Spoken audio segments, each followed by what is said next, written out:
Hello friends, स्वागत है आप सभी का फिर से एक नई वीडियो में। आज की वीडियो में एक ऐसी आपको ट्रिक देने वाला हूं। अगर आप इस ट्रिक को फॉलो करते हैं तो आप लॉ के किसी भी एक्ट के जो सेक्शंस हैं उनको इजीली तरीके से याद कर पाएंगे।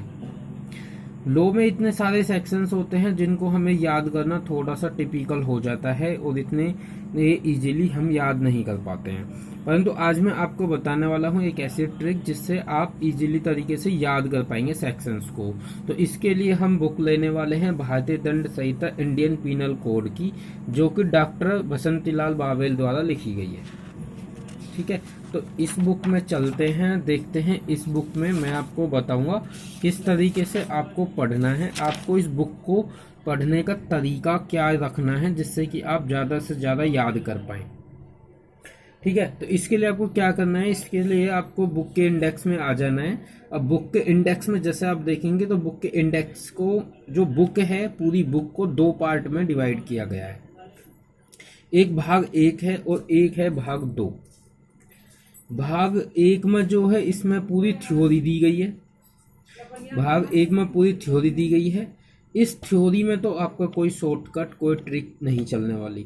इसमें आपको सारी चीज़ें डिटेल्ड में पढ़नी है और जितना डिटेल्ड में पढ़ेंगे, एक्सप्लेन करेंगे, डिटेल में पढ़ेंगे, जितना कंसेप्ट क्लियर रहेगा उतना आपके लिए बेहतर है।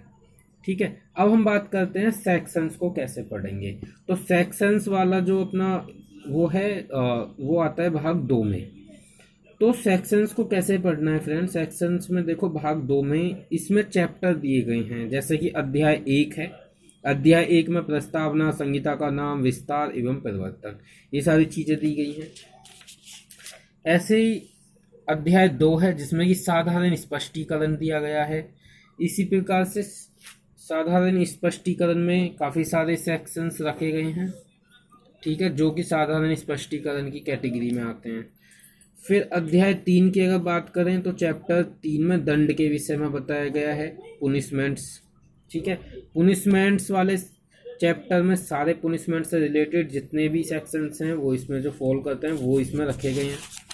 नेक्स्ट की तरफ चलें तो सेक्शन इसमें 76 से ये अध्याय चार स्टार्ट होता है, जिसमें कि साधारण अपवाद हैं, जनरल एक्सेप्शन। ये साधारण अपवाद वो होते हैं जो कि मतलब ये इसमें साधारण अपवाद के बारे में सारे बताया गया है। ठीक है, इसी प्रकार से 160 से लेकर दुष्प्रेरण के संबंध में अबैटमेंट। तो ऐसे ही इसमें अध्याय 5.1 जो कि आपराधिक षड्यंत्र है। फिर अध्याय 6 राज्य के विरुद्ध अपराधों के विषय में। फिर अध्याय 7 सेना संबंधी। अध्याय 8 लोक प्रशांति के विरुद्ध अपराध, अगर लोक प्रशांति के विरुद्ध कोई अपराध होता है तो अध्याय 8 हो गया। अध्याय 9 लोक सेवक द्वारा उनके संबंधित अपराधों के संबंध में। फिर 9.1 है। फिर अध्याय 10 है। ठीक है, अध्याय 10 है। और इसी प्रकार से ये 11 और ये 12 और इसी प्रकार से 12, 13, तो ये 14 में लोक स्वास्थ्य क्षेत्र संबंधी ये सारी चीज़ें हैं। और 15 धर्म से संबंधित, मानव शरीर पर प्रभाव डालने वाले अपराध 16। ठीक है, 299 तक यहाँ में आ गया। 337 आ गया, आपराधिक बलों हमला आ गया यहाँ पे। इसको थोड़ा सा इस प्रकार से जो किया गया है। ठीक है, तो इसमें मानहानि के संबंध में 20.1 आ गया। तो इस प्रकार से पूरे 22 और 23, ठीक है, 23 अध्यायों में ये पूरी जो सेक्शंस हैं उनको यहाँ पे फ्रेमिंग किया गया है। ठीक है, अब इसको हमें पढ़ना कैसे। अगर आप पूरे सेक्शंस को, सारे सेक्शंस को पढ़ते हैं तो आपके याद नहीं रहने वाले। आपको क्या करना है, आपको एक एक चैप्टर को लेके पढ़ना है, एक एक अध्याय को लेके चलना है। एक एक अध्याय को आपको याद करना है कि अध्याय एक में क्या क्या बताया गया है। जैसे कि अध्याय एक की बात करें, इसमें प्रस्तावना रहेगी, संहिता का नाम रहेगा, विस्तार और परिवर्तन रहेगा। तो जहाँ जैसे ही आपके माइंड में अध्याय एक आए तो आपके अध्याय एक से रिलेटेड जो ये 3-4 हेडिंग्स हैं ये आपके माइंड में आ जानी चाहिए। फिर इन्हीं से रिलेटेड जो सेक्शंस दिए गए हैं वो भी आपके माइंड में आ जाने चाहिए जब आप रिकॉल करोगे, क्योंकि इस चैप्टर 1 में इन जो हेडिंग है इनसे रिलेटेड ही सेक्शंस को रखा गया है और किसी को नहीं। तो इस प्रकार से आप याद कर पाएंगे। साधारण स्पष्टीकरण में, साधारण स्पष्टीकरण मतलब छोटी छोटी जो चीज़ें इसमें प्रयोग होने वाले हैं, जो वर्ड वगैरह सारी चीज़ें इसमें हैं, जैसे विल है, कपटपूर्वक क्या है, न्यायाधीश क्या है, भारत क्या है, सरकार क्या है, सारी चीज़ें इसमें बताई गई, स्पष्ट किया गया मतलब चीज़ों को। ऐसे ही दंड के विषय में, दंड कौन से होंगे, मृत्यु दंड कौन सा होगा, ये सारी चीज़ें हैं इसमें। तो आपको हेडिंग वाइज और चैप्टर वाइज लेकर चलना है, इसी के हिसाब से आपको देख लेना है। एक बार पढ़ के एक एक चैप्टर वाइज आपको पढ़ना है, जिससे कि आपको पता चल जाए कि इस चैप्टर में क्या क्या सेक्शंस हो सकते हैं, क्योंकि इसकी हेडिंग इससे रिलेटेड है। दंड के विषय में इस सेक्शन में दंड से रिलेटेड ही होगा। अगर सेक्शन 53 स्टार्ट होगा तो 53 है, चैप्टर 3 में 53 से दंड तक ही है। तो जैसे कि 53 की अगर हम बात करें चैप्टर 3 की, तो इसमें 53 सेक्शन से लेकर दंड के पुनिशमेंट बताया गया है।